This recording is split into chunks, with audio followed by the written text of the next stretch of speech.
10 साल बाद एसडीएम महिला अफसर एक झोपड़ी के सामने खड़ी थी और गांव का सच सामने आया। यह कहानी है उत्तर प्रदेश के बलिया जिले के एक छोटे से गांव नरसिंहपुर की। दोपहर का वक्त था। कच्ची सड़क पर अचानक एक सफेद सरकारी गाड़ी आकर रुकी। लाल बत्ती चमकी। गांव वाले समझ गए कोई बड़ा अफसर आया है।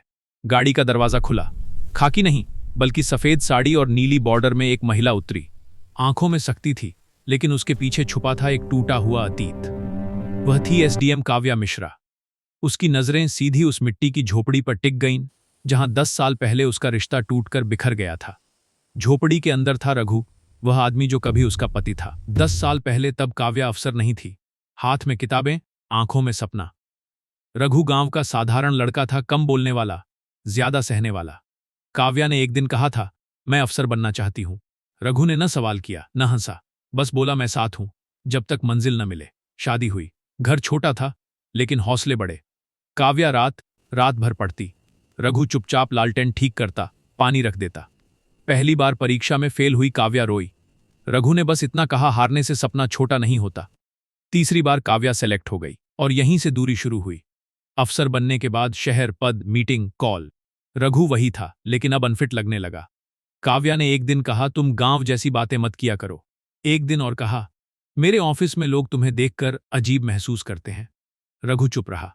फिर एक रात उसने पूछ लिया, क्या मैं तुम्हारे लिए बोझ हूं? काव्या ने बिना सोचे कहा, शायद हां। वही शब्द रिश्ता तोड़ गया। तलाक हुआ।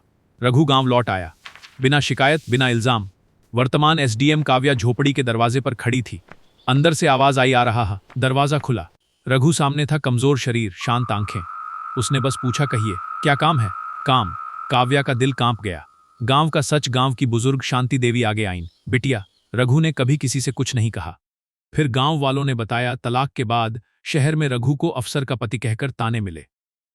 एक बार झूठे केस में पकड़ा गया। किसी ने कहा, एसडीएम बीवी का नाम लो, छूट जाओगे। रघु ने कहा था, वह अब मेरी नहीं है, उसका नाम मत लो।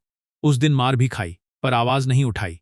सबसे बड़ा सच शांति देवी बोली, रघु ने कहा था, अगर मेरी वजह से उसकी इज्जत कम हुई तो मैं खुद को माफ नहीं कर पाऊंगा। काव्या की आंखों से आंसू गिरने लगे।